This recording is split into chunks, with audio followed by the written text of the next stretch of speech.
Welcome back to another Siege mechanic highlight featuring Ballistas.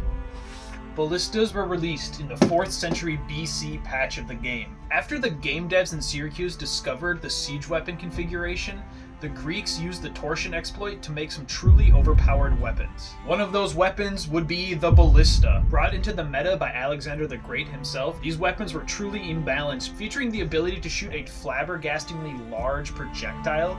The area of effect on these weapons demoralized tight formation of troops. You and your lad would be marching in your phalanx, and a giant rock would come flying at the speed of God and kill 3 of your best friends. Once those 3 friends slowed the projectiles down enough, it would break the ribs of your 4th friend. He would be stuck lying on the ground screaming, bringing your morale even further down. Poor Dacius. We had to leave him there because I was afraid of getting hit by a rock myself. If the general you were facing had siege weapons, that was also a sign of just how much disposable income he had. These emperors and kings would use mom's credit card to buy as much in-game currency as possible, to use it on funding as many ballistas as possible. But no matter how powerful these weapons were, there were some balancing effects. The devs didn't want things to get too overpowered. Alexander the Great saw a great effect because he was the only one with siege weapons. But once the defense started getting their hands on siege weapons, that's where they could truly shine. One of the biggest drawbacks of siege weapons was the transportation and having to set them up on the battlefield. Setting up a ballista could take over a day just to get them strung up with their sinews. If the ballista is in a stationary point, those sinews can sit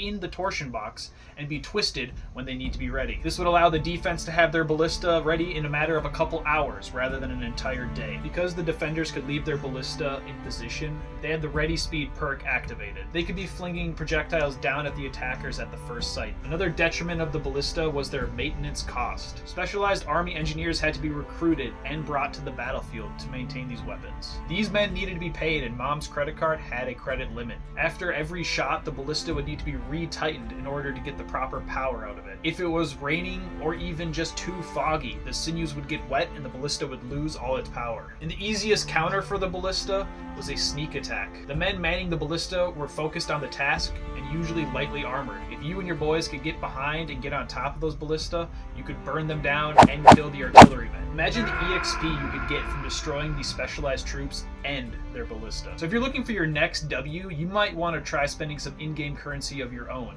and incorporate ballista into your army. And that's the end of today's Siege Mechanic highlight. Tune in next week for some more insight and be the most informed general on the battlefield.